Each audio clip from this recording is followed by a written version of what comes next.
Johan, comment vas-tu? Et bonsoir Laurent et bonsoir tout le monde. Bienvenue pour le live en direct sur LinkedIn. Je vois que tu es toujours de bonne humeur. Ça Ah, il fait faut, plaisir. c'est important, il faut. Ça fait plaisir.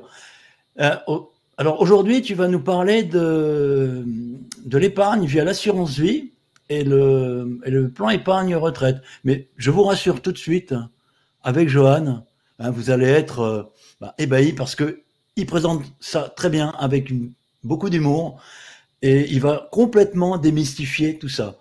Très rapidement, avant de lui laisser la parole, je vais me présenter. Donc, je suis Laurent, metteur en web. Je suis là pour créer, dynamiser, optimiser votre visibilité digitale, notamment à travers la fiche Google My Business.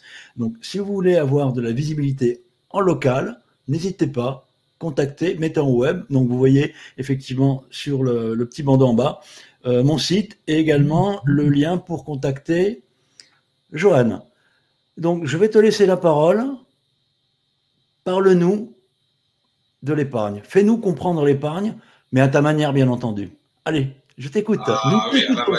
à la manière réunionnaise.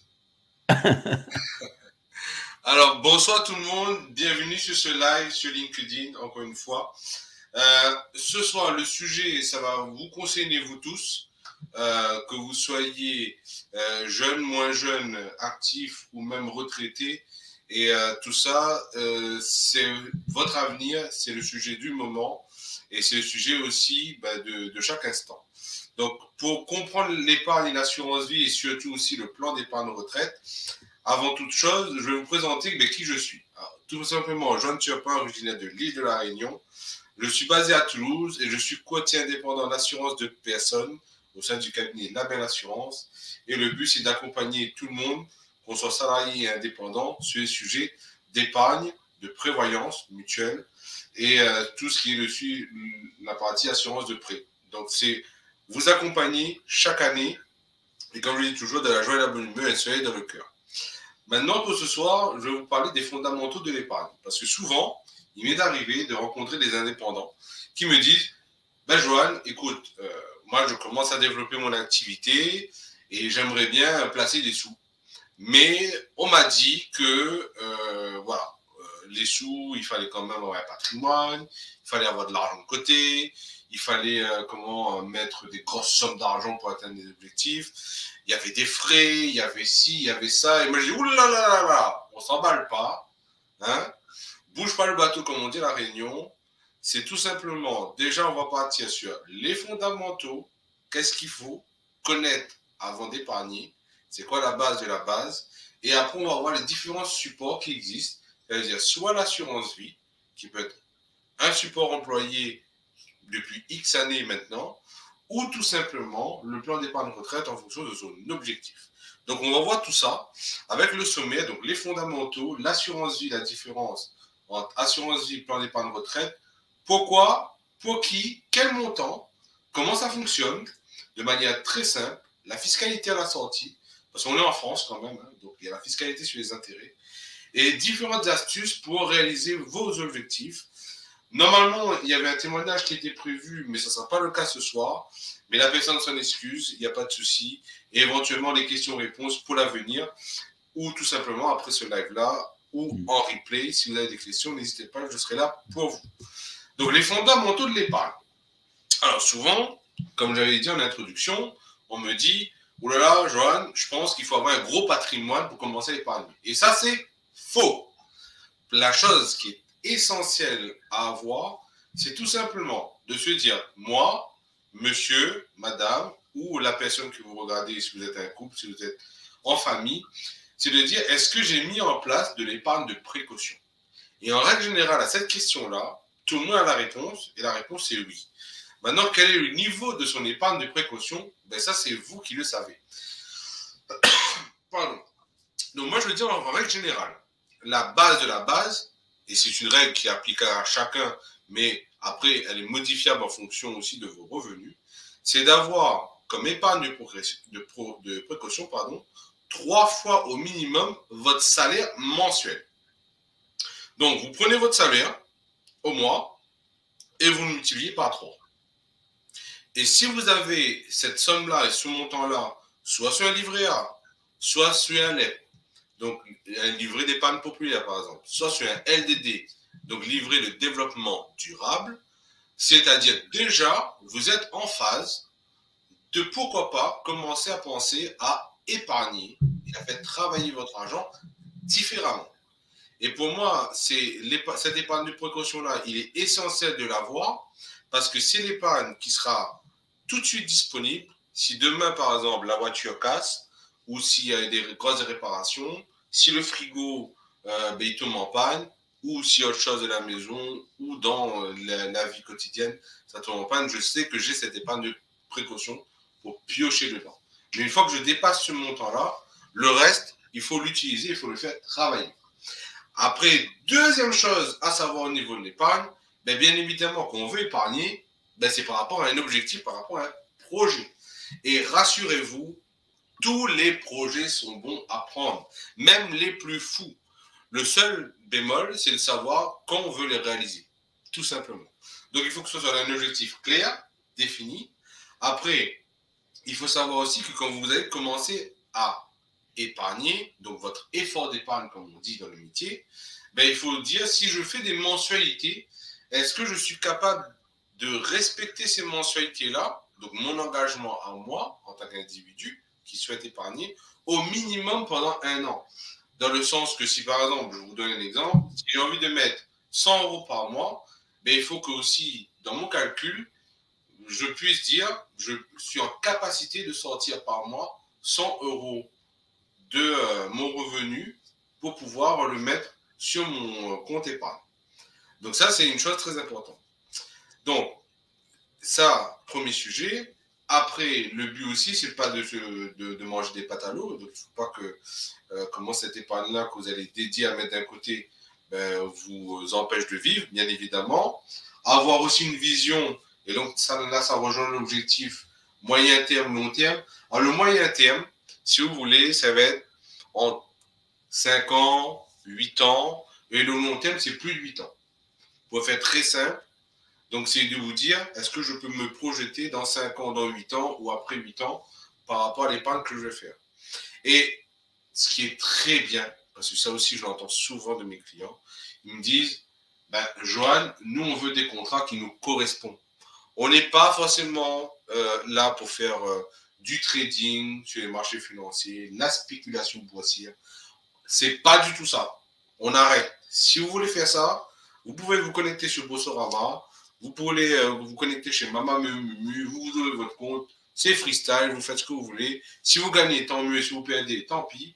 Mais le but du sujet, c'est pas ce soir. On parle pas de spéculation, c'est pas du tout l'objectif. Là, on va plus parler de tout ce qui est de mettre des sous dans tout ce qui est la responsabilité sociale des entreprises, sur le développement durable, sur les énergies renouvelables, sur des sujets soit français, soit européens, qui nous tiennent à cœur et qu'on maîtrise. Donc, qui vous correspondent à nos valeurs. Et ça, c'est très important pour moi.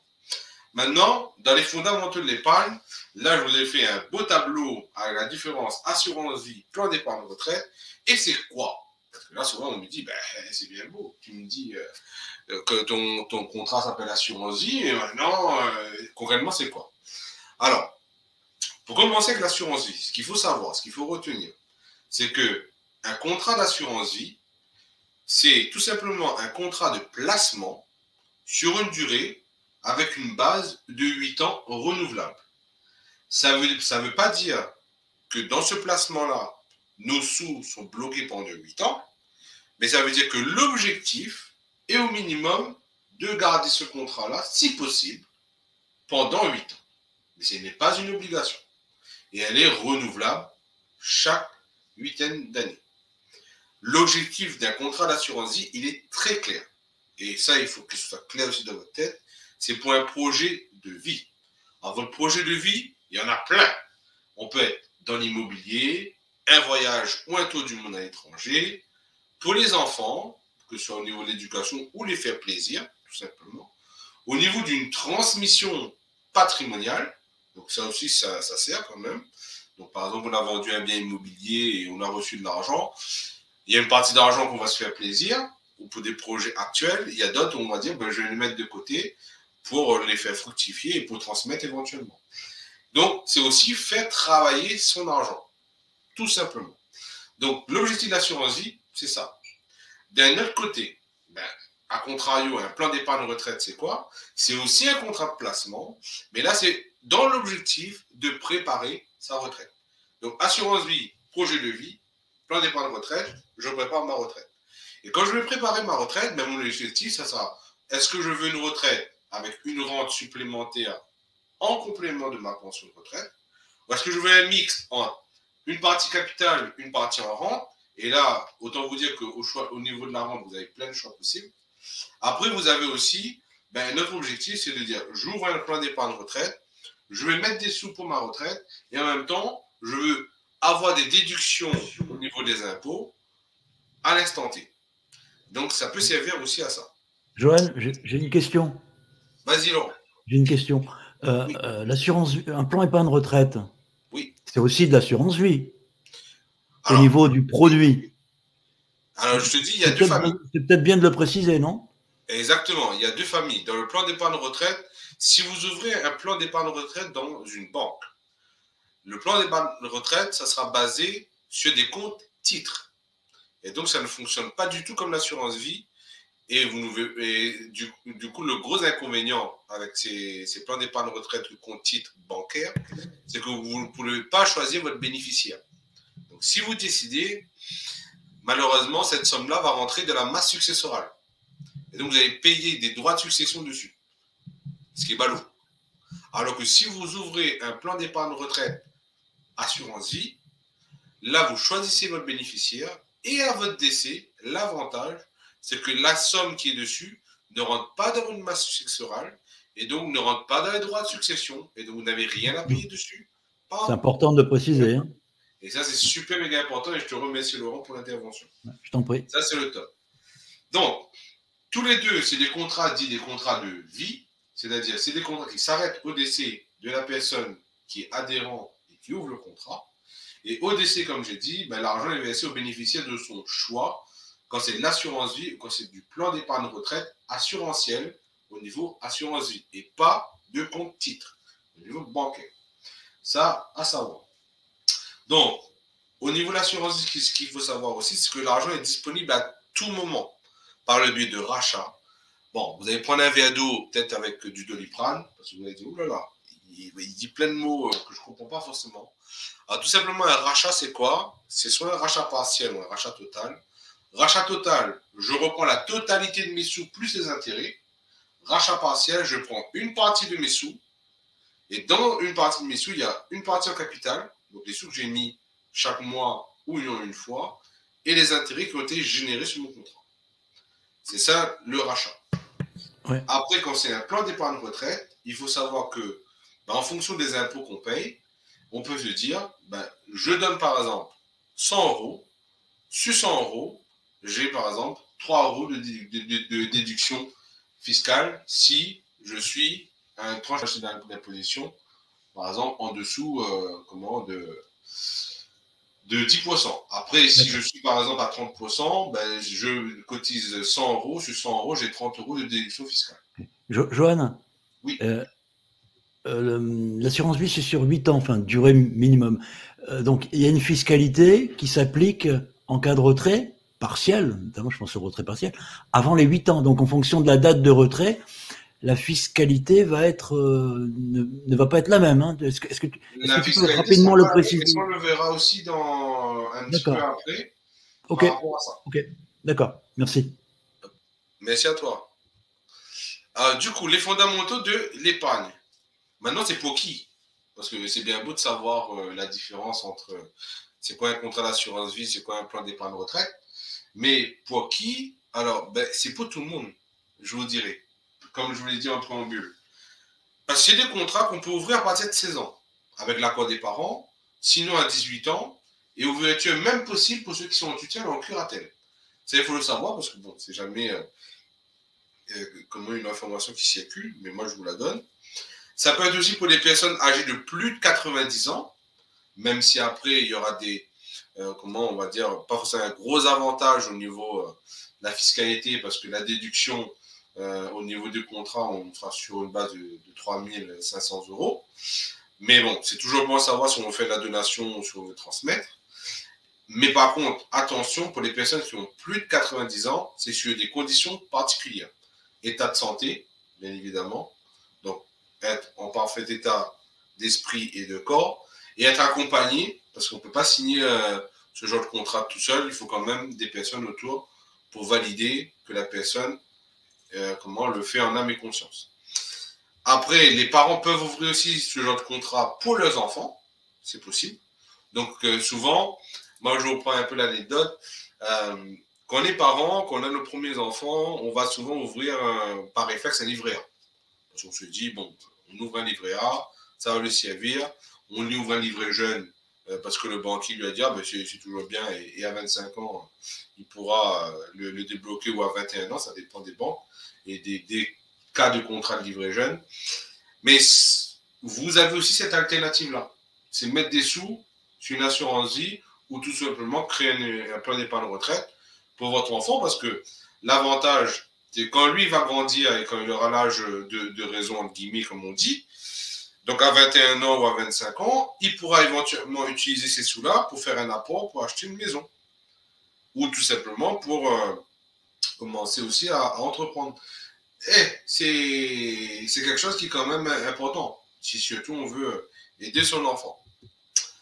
Maintenant, après, on me dit souvent, ok, Joël, je sais c'est quoi un contrat, comment il est fait, je sais c'est pour qui, maintenant on me dit quel montant. Et c'est là que la question, la question, c'est plutôt la rhétorique qu'on me dit souvent, c'est j'ai pas de sous. J'ai pas de sous, je sais pas comment épargner, c'est pas pour moi et tout. Alors, déjà, on va faire un statu quo, vous n'avez pas de sous, je suis d'accord. Maintenant, c'est une phrase facile. Dites-vous tout simplement, est-ce que vous, dans votre quotidien, à la fin du mois, vous pouvez mettre au minimum 50 euros de côté? Si la question est oui, ben vous pouvez ouvrir une assurance vie, vous pouvez ouvrir un plan d'épargne retraite. Et oui, à partir de 50 euros minimum par mois. Ce n'est pas des milliers et des cents, mais c'est quand même une bonne base de début pour se constituer soit un patrimoine, soit faire travailler les sous, ou tout simplement répondre à un objectif, à un projet de vie ou un projet de retraite. Bien évidemment, si on le fait jeune, ben c'est avantageux parce qu'on a plus de temps pour mettre des sous dessus. Après, on peut faire aussi des versements complémentaires. Ça, je vais vous le dire aussi. Pour le plan d'épargne retraite, il y a juste une petite subtilité à savoir. C'est que si vous voulez, on va faire un exercice, et heureusement que c'est enregistré, merci Laurent. Ce soir, vous allez, à la fin de ce live, prendre votre avis d'imposition, soit en format PDF, soit le retélécharger sur impôt.gouv. À la dernière page de votre feuille d'imposition, vous allez voir une page, c'est écrit plan d'épargne retraite. À cette dernière page-là, vous allez avoir des années qui vont se cumuler. Ces années-là vont vous rapporter un montant global. Ce montant global, c'est votre plafond individuel pour votre plan d'épargne retraite. C'est-à-dire, si je dis autrement, c'est la limite de la somme maximale que vous pouvez mettre si vous voulez demain commencer à épargner pour votre retraite. Et cette limite-là vous permet d'avoir une déduction fiscale sur votre impôt sur le revenu par rapport à votre taux personnel, donc votre taux marginal d'imposition. Et ça, franchement, c'est cadeau. Parce qu'une fois que vous savez votre plafond, autant vous dire que vous pouvez faire plein de choses. Maintenant, si je rapporte ce plafond à l'année, sur 2021, votre plafond, il est de 4 114 euros à l'année. Donc, soit vous pouvez vous dire, à l'année, j'ai 4 114 euros, c'est mon plafond. Soit je dis, je mets mon plafond, ou soit je mets un peu plus. Mais si vous mettez un peu plus, attention, le montant que vous mettez, imaginons je mets 5 000 euros. Sur 5 000 euros, il n'y a que 4 114 euros qui seront déductibles par rapport à ma tranche marginale d'imposition. Pas les 5 000 euros. Ça, il faut l'avoir en tête. si on veut de la déduction. Si on n'est pas intéressé par la déduction parce qu'on ne paye pas d'impôt ou qu'on a une tranche marginale très faible, alors là, on peut mettre plus. Ça, c'est à savoir. Après, comme je le dis, bien évidemment, il ne faut pas jouer avec le feu. Il ne faut pas se dire, ben, comme j'ai un plafond de 4 000, je suis obligé de mettre 4 000. Ce n'est pas ça que je dis. Mais c'est votre plafond maximal. Après, vous pouvez faire des versements, comme je l'ai dit au tout début, soit des versements mensuels, trimestriels, semestriels, voire annuels. Et ça, c'est vous qui le choisissez. C'est vous qui êtes maître de cette décision-là. Bien évidemment, ben, le montant, ça part le même entre 50 € par mois et on ne peut pas mettre 50 € par exemple au trimestre, ni 50 € au semestriel, ni 50 € à l'année. Ça n'aurait pas de sens. Donc ça, c'est la petite subtilité à avoir. On peut faire aussi des versements complémentaires. Ça veut dire quoi? Ça veut dire, par exemple, moi, je mets 50 € par mois. Le jour où je peux mettre un peu plus, ben, je vais me dire, par exemple, sur mon contrat, je peux mettre plus à partir de 750 €. Ben, je vais mettre mes sous en plus sur mon livret A, mon LDD, mon LEP, avec mon épargne de précaution. Et dès que j'ai 750 € supplémentaires, je peux les prendre et les ajouter sur soit mon assurance vie ou mon plan d'épargne retraite. Et ça, c'est génial, parce que du coup, ça va accélérer un peu plus l'atteinte de mon objectif et mon projet. Ça, c'est une chose à voir. Après, le versement complémentaire peut se faire à tout moment. Donc ça, c'est vous qui le choisissez. Pas de pression, no stress. Il ne faut pas se dire « je ne dors pas, il faut faire un versement complémentaire ». Non. On est cool Raoul. Et ça, c'est vraiment important. Autre sujet. Alors là, ça, c'est le sujet, si vous voulez, en règle générale. C'est un sujet où, quand on le dit, quand on est client, soit parfois on accepte parce qu'on comprend la logique des choses, soit parfois on veut toujours négocier. Ben, je vais vous dire, négocier c'est bien, mais il faut négocier intelligemment. Je pars du principe des frais d'entrée. Et je vous donne l'astuce. Les frais d'entrée, vous avez des frais, aujourd'hui sur le marché français, en termes de contrat, vous avez des frais soit à 0% d'entrée, soit à 6% d'entrée. Maintenant, attention, quand j'ai les frais à 0%, souvent, on retrouve soit ces frais-là sur Internet, soit au niveau de la banque. Et moi, je vous dis attention, pourquoi? Parce que ce n'est pas parce qu'on a 0% de frais d'entrée que ça veut dire qu'il n'y a pas de frais supplémentaires, frais de dossier, frais de gestion, des frais à la sortie. Et attention, parce qu'ils sont peut-être plus élevés, parce que ces frais-là vont rattraper justement les frais d'entrée qui sont à 0%. Ça, il faut faire très attention. A contrario, si vous avez des frais à 6%, ben, là, vous pouvez essayer de négocier soit avec la compagnie ou avec le courtier en question. Moi, à titre personnel, je ne prends pas 6%. Je prends moins parce que je pars sur le principe que je vais accompagner mon client sur le long terme. Et comme c'est un accompagnement et comme je veux que la rentabilité soit bonne pour lui, qu'il soit content chaque année, ben, je ne vais pas prendre 6% de frais. Je vais prendre moins. Ouais, mais quand je vais prendre moins, après, ça va dépendre du montant, bien évidemment. Ça, c'est très essentiel. Oui, Laurent. J'ai une question, d'où l'intérêt, effectivement, de bien expliquer que c'est du moyen terme. Parce que si effectivement tu veux sortir au bout d'un an, sauf si tu as une super rentabilité, bon, les frais auront mangé. Non, mais ça, c'est super important.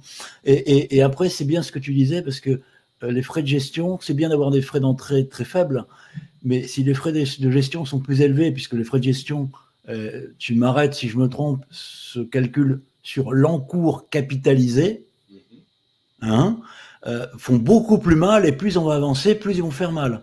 Hein. Donc, c'est bien comme ça que ça fonctionne. C'est bien comme ça que ça fonctionne. C'est pour ça que je dirais, on ne signe pas. Et dites-vous juste une chose, plus les frais d'entrée sont bas, plus vous avez intérêt que les frais de gestion ou les frais d'arbitrage soient équivalents.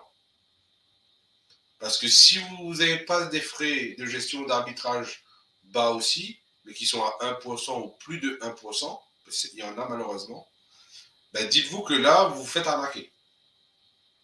Parce qu'on vous vend quelque chose de bas pour après se rattraper derrière, ce qui n'est pas Ce qui n'est pas logique, qui n'est pas le but. Et comme tu l'as dit, Laurent, ça grève le rendement. Et aujourd'hui, si vous voulez, pour les établissements bancaires, eux, ce qu'ils proposent souvent, c'est des contrats d'assurance vie où il y a 14 fonds, parfois illogiques, complémentaires et tout. Le rendement est faible à 2, 2,5, 3% grand maximum. Et encore, il faut vraiment tirer parce que c'est 14 ou 15 fonds. Et ils font avec des frais à zéro, mais les frais de dossier, les frais d'arbitrage, les frais de gestion derrière, c'est du 1, c'est du 1,5, c'est du 2. Au final, on se retrouve avec un contrat d'assurance vie bancaire qui tourne à 1, 1,5, ce qui ne vaut pas le coup. Franchement, ça ne vaut pas le coup. Donc après, il faut comparer. C'est comme tout. C'est comme des mutuelles, c'est comme des contrats de prévoyance. Il faut comparer ce qui est comparable. Il faut voir le suivi. Il faut voir est-ce que le contrat me correspond, est-ce que c'est en phase avec mes valeurs. Est-ce que le conseiller en face, c'est quelqu'un qui va me suivre et m'accompagner? Parce que bien évidemment, chaque année, il faut refaire le point. Ça, je tiens quand même à le dire. Chaque année, il faut refaire le point. Et c'est là que ça amène à notre transition. Comment ça fonctionne un contrat dans sa vie en question? Déjà, de 1, vous allez faire, comme je vous ai dit, mettre de l'argent de côté par de précaution. De 2, vous allez vous dire quel est mon objectif. Est-ce que c'est moyen terme, long terme? Est-ce que c'est du projet immobilier, enfant, pour moi? Ou est-ce que c'est la retraite? Après, vous allez prendre un rendez-vous soit avec votre conseiller bancaire, soit avec votre courtier, soit avec votre conseiller en gestion de patrimoine, soit avec votre assureur. Et là, vous allez échanger avec lui, vous allez bâtir ensemble une stratégie. C'est ça la stratégie. Et de cette stratégie-là, il va vous faire des simulations. Et après, si vous trouvez bonheur par rapport à tel ou tel interlocuteur, il va vous faire un profil qu'on appelle le profil investisseur. Le profil investisseur, c'est quoi? C'est des questions qu'on va vous poser. Et ces questions-là vont vous déterminer si vous êtes prudent. Donc, c'est-à-dire, est-ce qu'à l'instant T, les sous que vous voulez mettre de côté, est-ce que vous êtes prudent? Donc, plus côté livret A, avec un faible rendement et tout, et sécuritaire. Est-ce que vous avez un profil équilibré, c'est-à-dire que vous acceptez de prendre un petit peu plus de risques, mais ce risque-là est modéré dans le sens que il y aura des fluctuations dans l'année, mais au bout du bout, c'est la rentabilité qui compte et c'est sur le moyen long terme que vous serez gagnant. Et là, du coup, vous allez vraiment travailler à bon escient votre argent, tout en le sécurisant. Ou est-ce que vous avez un profil dynamique? Après, il faut le dire la vérité. Aujourd'hui, un profil dynamique, c'est très rare. Un profil dynamique, c'est plutôt une personne qui va faire soit des études dans la finance, il va travailler dans les marchés financiers, ou lui-même, il sera conseiller patrimonial. Il aura un profil dynamique, voire équilibré en fonction de son tempérament. Mais un profil dynamique est très rare. Mais dynamique, ça veut dire quoi? Ça veut dire, je suis prêt à prendre du risque, des gros risques, donc je suis prêt à perdre aussi, mais je suis prêt aussi à avoir une performance insolente, dans les 30%, 40%, 50%.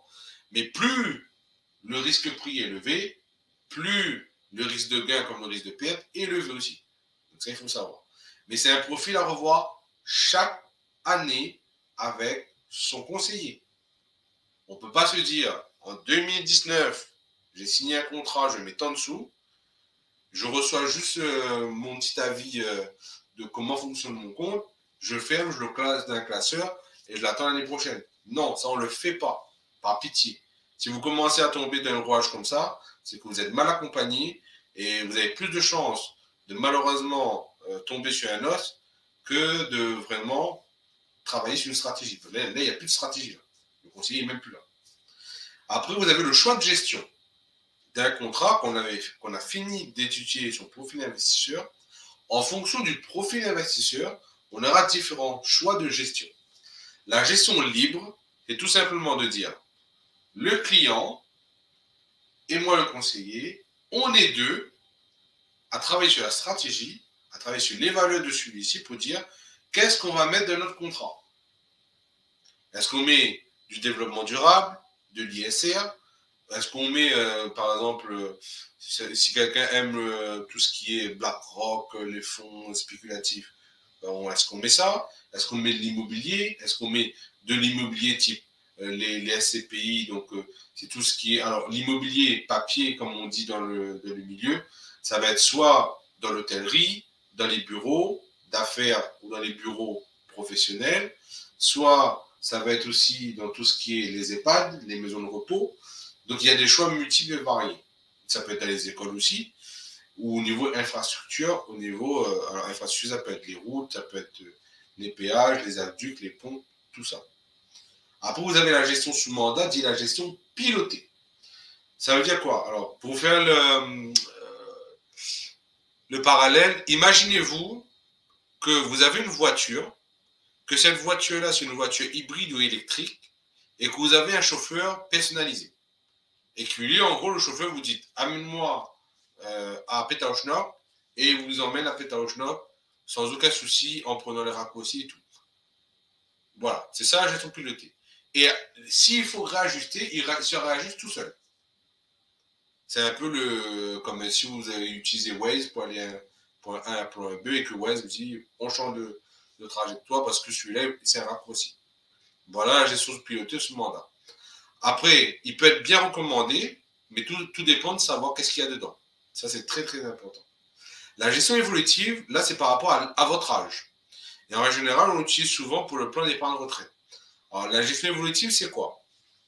Pour l'illustrer, si je suis profil équilibré, je dis, j'opte pour une gestion évolutive, en fonction de mon âge, je vais avoir une répartition en disant, j'ai des unités de compte, c'est comme si c'était mon moteur hybride de la voiture, qui va travailler pour moi pour apporter du rendement. Donc, ce moteur-là, tout simplement, je vais le mettre 80% de la répartition. Donc, par exemple, sur 100 euros, je vais mettre 80 euros dans les unités de compte pour que ça travaille, et 20%, donc 20 euros, en sécurité. Et chaque année, quand je vais gagner en âge, donc chaque année, la partie des unités de compte va diminuer et la partie sécurité va augmenter. Jusqu'au jour où j'atteins en sécurité, par exemple, 80 euros et 20 euros en termes d'unités de compte, les unités de compte ont bien travaillé. J'ai eu des plus-values entre-temps. Et donc, au lieu d'avoir 100 euros à la sortie, vu que j'ai investi 100 euros, j'aurais peut-être 200 euros. C'est ça la gestion évolutive. En espérant avoir été clair dans l'image, du moins. Après, il faut comprendre vos unités de compte. Parce que du packagé pour du packagé, moi je dis souvent, c'est comme la boîte à chaussures. Vous arrivez, si vous prenez la gestion pilotée et la gestion sous mandat, c'est comme si la compagnie me donnait une boîte à chaussures et me disait, Joanne, voilà, hop, mets les sous dedans, le tucu, ça représente des années, et moi je revois le client, je dis, ben voilà, qu'est-ce qu'on a gagné, et on découvre ensemble. C'est très mauvaise idée, il ne faut pas le faire. Dans le sens que, si vous voulez vraiment maîtriser votre contrat, outre les frais, ou de votre profil, ou de la gestion, de savoir qu'est-ce qu'il y a dedans. Et ça, c'est très important. Et si votre conseiller n'arrive pas à l'expliquer qu'est-ce qu'il y a dedans, ne prenez pas le contrat. Parce que la rentabilité d'aujourd'hui ne prévoit pas la rentabilité future. Donc, si hier ou aujourd'hui la rentabilité est de 10, de 15, ça ne veut pas dire que l'année prochaine, ça sera toujours 15, ou dans 10 ans, ça sera toujours 15. Donc, méfiez-vous de ça. Et pensez toujours à la question, c'est votre argent, comment vous voulez le travailler. C'est super important. Après, il faut savoir une dernière chose. Et ça, franchement, c'est le b.a.-ba, mais je préfère vous le dire. Un rendement est toujours sur l'année. Un rendement qui est mensuel, ça existe. C'est des indicateurs de performance, comme on dit. Mais ils sont là, comme on dit, c'est des indicateurs. Ils donnent la tendance, soit dans le plus, soit dans le moins. Sur un an, il y a 12 mois. Ben, dans les mois, votre investissement va varier, va fluctuer. Mais quand vous allez ajouter des sous dessus, cette fluctuation-là, tôt ou tard, ça va être que du positif pour vous. Mais parce que vous êtes sur un investissement sur moyen long terme. Et parce que vous avez votre projet qui est défini, votre stratégie qui est définie. Et ça, c'est super méga important. Et du coup, le but, c'est de se dire, comme c'est de l'épargne moyen long terme, on n'est pas là pour spéculer. Et ce n'est pas une course de trading. Moi, ça m'arrive, j'ai rencontré dans ma carrière des personnes, ils n'ont pas compris ce principe-là, tous les matins, il se connectait. Et il se connectait pour savoir s'il avait gagné, perdu, gagné, perdu, gagné, perdu. C'est pas un jeu, on n'est pas des traders, on n'est pas sûr pour les faire achat, vente, action. Ça, c'est pas les boutons qu'on clique comme des malades. Si vous voulez faire ça, vous pouvez le faire. Vous vous connectez sur Internet. Il y a plein de sites, il y a plein de forums. Amusez-vous, freestyle, nickel. Mais vous ne serez pas accompagné. Là, on n'est pas là-dessus. Là, on est sur du projet à concrétiser, à réaliser et un accompagnement. Donc ça, franchement, c'est super méga important. Au niveau de la fiscalité, et là, du coup, Laurent, je te rejoins parce que tout à l'heure, tu avais fait le petit focus par rapport à la fiscalité. Il faut savoir que à partir de 2017, il y a beaucoup de choses qui ont changé au niveau de la fiscalité. Et on est passé sur une fiscalité dite la fiscalité d'Emmanuel Macron. Alors, au niveau des informations, ce qu'il faut retenir, c'est que quand vous mettez de l'argent sur une assurance vie ou un plan d'épargne retraite, le capital n'est pas fiscalisé, ce sont les intérêts. Et sur les intérêts, vous avez les prélèvements sociaux et un prélèvement dit forfaitaire. La base de la base, c'est les prélèvements sociaux, c'est 17,2. Et le prélèvement forfaitaire, c'est 12,8, soit 30% qui représente la fameuse flat tax d'Emmanuel Macron. Ça, c'est le b.a.-ba, c'est ce qu'il faut retenir. Maintenant, quand on est à plus de 8 ans, on a des abattements qui sont proposés. Donc les abattements, c'est toujours sur les intérêts. Et les abattements sont les suivants. C'est 4 600 quand on est seul, 9 200 quand on est en couple, déjà comme abattement. Les prélèvements sociaux sont toujours de 17,2. Et le prélèvement forfaitaire, là, on est à 7,5. 7,8, pardon. Donc, du coup, par rapport à ça, la gymnastique, il faut faire. Parce que le but de cette soirée, c'est pas vous ennuyer avec les pourcentages, les montants et tout. C'est quand vous êtes avec votre conseiller, quand vous abordez le sujet de la fiscalité, ce qui est super méga important aussi, c'est que c'est une question qu'il faut le poser avant de signer quoi que ce soit, de dire comment se passe ma fiscalité le jour où je retiens mes sous. Comme ça, je suis clair et je suis transparent. Et c'est pour ça que j'ai dit qu'on a aussi la possibilité d'opter pour sa tranche marginale d'imposition, à contrario du prélèvement forfaitaire. Donc, je vais m'expliquer avec un petit exemple en dessous. Imaginons que j'ai 1 000 € d'intérêt et que je retire avant 8 ans. Parce qu'en règle générale, le projet, sauf projet retraite, on va l'utiliser entre 5 et 8 ans. Comme je l'ai dit, moyen long terme. Si je prends 5 000 €, si dans mes 5 000 €, j'ai 1 000 € d'intérêt, sur les 1 000 € d'intérêt, j'aurai les prélèvements sociaux. Ça, quoi qu'il arrive, je vais payer 17,2. Avant 8 ans, après 8 ans. Donc, j'aurai 172 € prélevés sur les 1 000 € d'intérêt.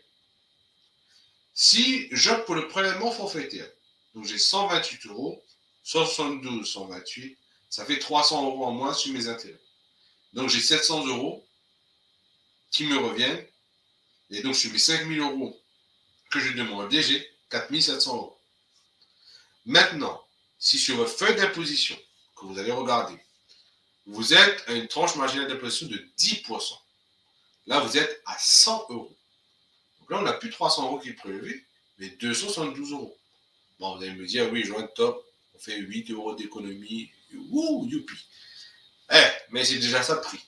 Mais si vous avez une tranche marginale d'imposition en dessous des 11%, voire 0, c'est tout bénéfice parce que vous n'avez que 172 € à payer.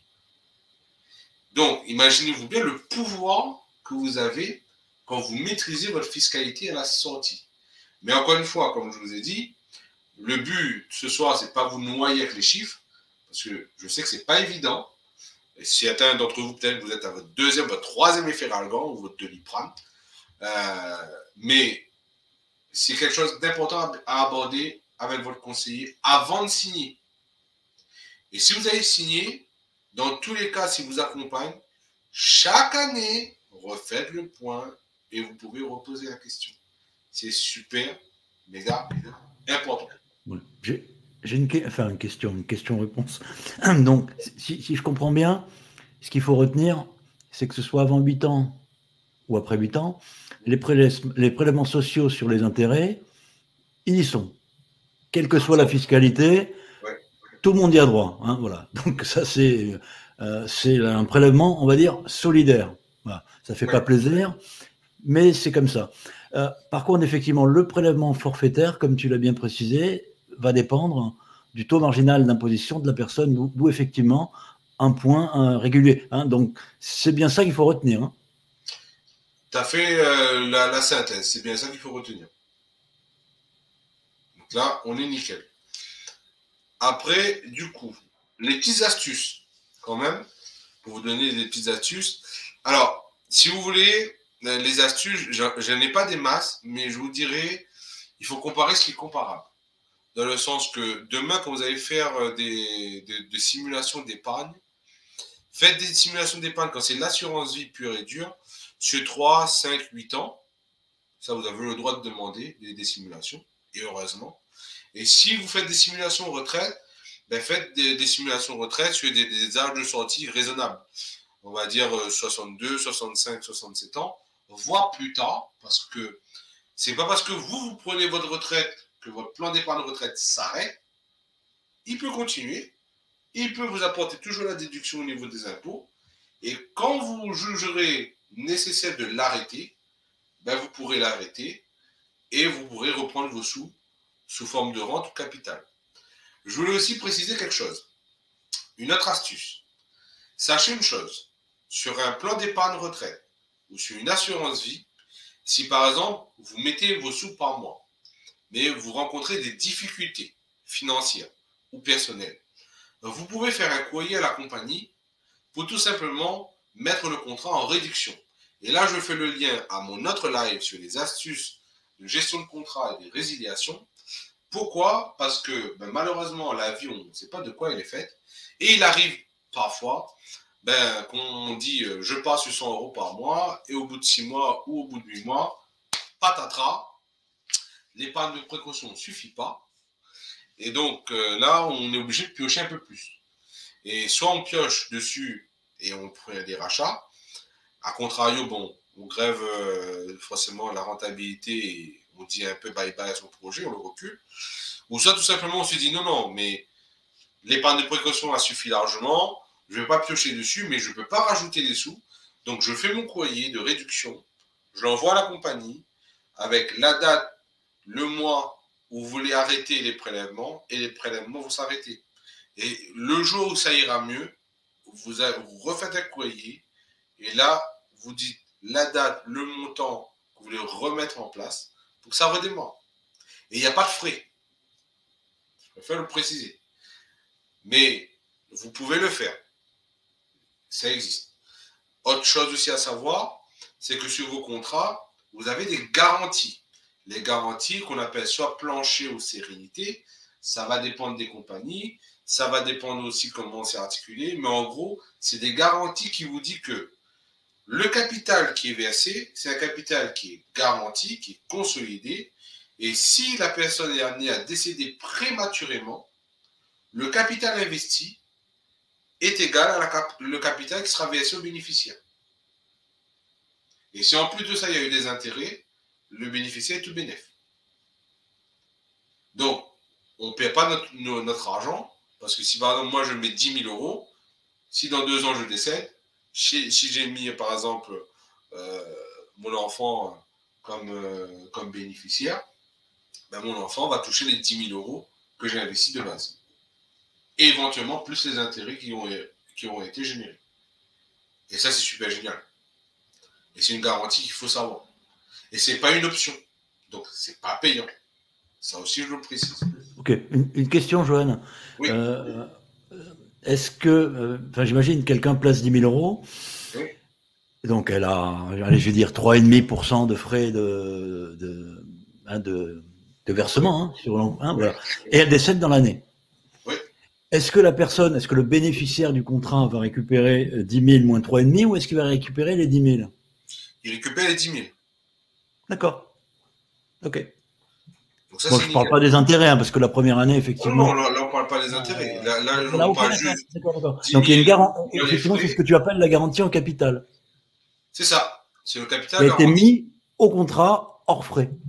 Exactement. C'est super important, ça. Hein. Ah là, c'est capital brut Ah garanti. ouais. Non, c'est bien ça, c'est très bien. C'est super génial. Mmh. Et malheureusement, pas tout le monde le dit. Ouais, bah ouais. Ça, c'est bon à le savoir. Si vous avez un doute, parce que peut-être que ce soir vous me regardez et vous me dites, ah ben nous on a déjà ouvert un contrat d'assurance vie, on ne s'est pas issu. Vous pouvez regarder vos conditions générales. Bon, je sais que c'est barbant, c'est 40 pages, 50 pages, 75 pages. Vous allez juste sur le sommaire, vous regardez garantie plancher ou garantie sécurité ou capital garantie. Vous avez la page de la notice et vous y allez et vous lisez. Pas plus, pas moins. Donc ça, c'est super méga important. Après, comme je vous ai dit, dans la construction de votre stratégie aussi par rapport à vos contrats d'épargne, outre comment le fait de faire des différentes durées, vous pouvez aussi voir les différentes stratégies avec versements complémentaires ou pas. Mais on fait avec des versements complémentaires qui sont logiques. Ça ne sert à rien de dire je vais faire 50 versements complémentaires dans l'année. C'est faux. On ne va pas le faire. Autant de dire je mets par exemple 100 euros par mois. Sur 100 euros par mois, dans l'année, si je peux mettre 750 euros en plus, c'est bingo, c'est génial. Mais ça, c'est mon objectif personnel à moi de prendre mes responsabilités. Après, pour quelqu'un qui gagne un peu plus, il peut se dire, bah, comme j'ai des primes de fin d'année ou quand j'ai des primes en avril ou en mai, bah, je peux éventuellement mettre peut-être 1500 euros ou deux fois 750. Une fois premier semestre, deuxième fois deuxième semestre. C'est vous qui les construisez. Donc c'est vraiment quelque chose. Quand on comprend le rôle des contrats, qu'on sait comment ils fonctionnent et tout, on se dit c'est génial, il faut être bien accompagné, il faut comprendre son contrat, il faut être logique. Autre chose aussi, il m'arrive aussi parce que j'ai parfois cette question-là, on me dit souvent, ben, Johan, l'assurance vie, j'ai déjà un contrat avec la banque. Ça fait pas trop d'avoir un deuxième? Non. On peut avoir autant de contrats d'assurance vie. Après, bien évidemment, il ne faut pas en abuser. On peut avoir autant, mais le but, c'est qu'on peut mettre des sous dessus et qu'on est en capacité de le mettre. Il ne faut pas ouvrir, par exemple, 10 contrats d'assurance vie et mettre 50 euros à chaque fois. C'est pas logique. Mais après, en fonction de la stratégie, ça peut être des contrats d'assurance vie liés à un bénéficiaire spécifique. Après, ce qui est bien aussi, c'est que j'avais fait un petit post récemment, c'est sur aussi les clauses bénéficiaires. Et ça, il faut vraiment les maîtriser. Vous avez soit les clauses standards, ça veut dire tout simplement, c'est je dis, mon conjoint voit mon partenaire de Pax, à défaut mes enfants, nés ou à naître, et à défaut les héritiers qui s'en suivent avec la dévolution successorale. Qu'est-ce que c'est que ce gros mot? Ça veut dire que si par exemple, demain, je suis paxé, mais la personne, elle ne veut pas toucher le capital. Elle peut renoncer, c'est-à-dire c'est nos enfants qui auront le capital. Si ce n'est pas eux, c'est les enfants des enfants qui auront le capital. Et s'il n'y a rien de ça, à défaut, c'est mes parents qui toucheront la somme. Si mes parents ne sont plus là, à défaut, c'est mon frère ou ma soeur. Et à défaut, c'est soit l'oncle, la tante, ou à défaut, le cousin. Et ça peut aller très très loin. Voilà. Et si au bout du bout, il n'y a personne, l'argent revient à l'État. Ça aussi, il faut le savoir. Ouais. En fait, effectivement, la clause bénéficiaire, il faut bien la noter. Bon, même si c'est lourd, de toute façon, c'est fait une fois, hein, en cascade. Et ce qu'il faut préciser, peut-être aussi, Johan, c'est qu'une clause bénéficiaire peut être changée par le titulaire du contrat. Oui, et il peut être changé même à tout moment durant la durée de vie du contrat. Ouais, Donc, ça veut dire, à la souscription, on peut se dire à défaut, mais comme un demain, testament. on peut se dire, bah, j'ai un nom en tête, je veux le mettre. Comme un testament. Exactement.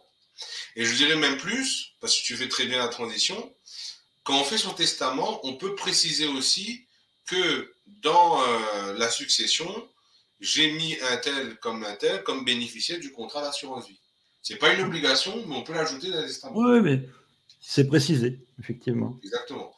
Après, le but, c'est que je vais vous donner une petite anecdote aussi, parce que pour vous montrer la puissance de la clause bénéficiaire. La clause bénéficiaire, ça peut jouer soit en cas de décès, mais en cas de transmission. Le premier exemple que je vous donne, c'est un monsieur. Le monsieur est décédé.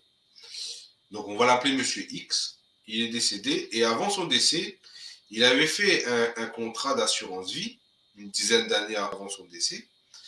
et il était marié à l'époque. Donc, il avait mis, par défaut, la clause bénéficiaire, la clause standard, comme on dit. Sachant qu'on peut aussi mettre une clause nominative avec les noms des personnes pour les identifier. Donc, à défaut, il a pris la clause standard, il ne voulait pas se prendre la tête. Malheureusement, 5 ans après la signature de ce contrat, il divorce, c'est les aléas de la vie. Il rencontre une autre demoiselle, et avec l'autre demoiselle, tout simplement, ils sont en concubinage. Bon, mais l'autre demoiselle, il aime bien et tout. Il vit 5 ans, il y a le décès qui arrive. Donc, rétroactivité 10 ans en arrière, à qui revient les sous du contrat. Et comme c'était la clause bénéficiaire par défaut, donc conjoint à défaut partenaire de Pax, ben c'était l'ex qui a touché les sous et pas la concubine. Parce que monsieur n'a jamais revu son contrat et jamais revu surtout sa clause bénéficiaire. La clause bénéficiaire, je dirais, il faut le revoir aussi chaque année, au minimum, une fois. Pour être sûr qu'on valide bien les étapes et tout. Parce qu'une année, c'est très long et tout peut se passer en une année. Ça, c'est pour le cas numéro 1. Le cas numéro 2, il y a aussi, par exemple, madame qui dit, ben moi, je vais ouvrir un contrat, je vais mettre des sous dessus. Et sur ce contrat-là, je mets par exemple monsieur, parce que c'est mon conjoint. Demain, madame divorce, mais elle se paxe. Forcément, c'est pas le conjoint qui va toucher les sous, mais c'est le dernier partenaire au vivant de la personne, le partenaire de pax, qui va toucher les sous. C'est des petites subtilités, mais comme aujourd'hui, on est dans un monde où beaucoup de familles sont des familles recomposées, des mariages, remariages, concubinages, pax et compagnie, autant vous dire qu'il faut vraiment clarifier votre clause bénéficiaire. Parce que si vous vous dites, je pars du principe, c'est la clause par défaut, autant vous dire que vous allez créer des embrouilles à votre décès phénoménales. Déjà qu'une transmission familiale n'est jamais évidente, un héritage est toujours conflit d'intérêts les membres de la famille et tout, et de gros désordres. Autant vous dire qu'une clause bénéficiaire bien faite et tout, ben, autant vous dire que vous rendez service à vous-même et vous rendez service soit à votre partenaire, soit à vos enfants. Donc ça, à retenir, franchement, il y a plein de choses à retenir, mais ce live-là est fait pour vous et il fait vraiment pour vous guider.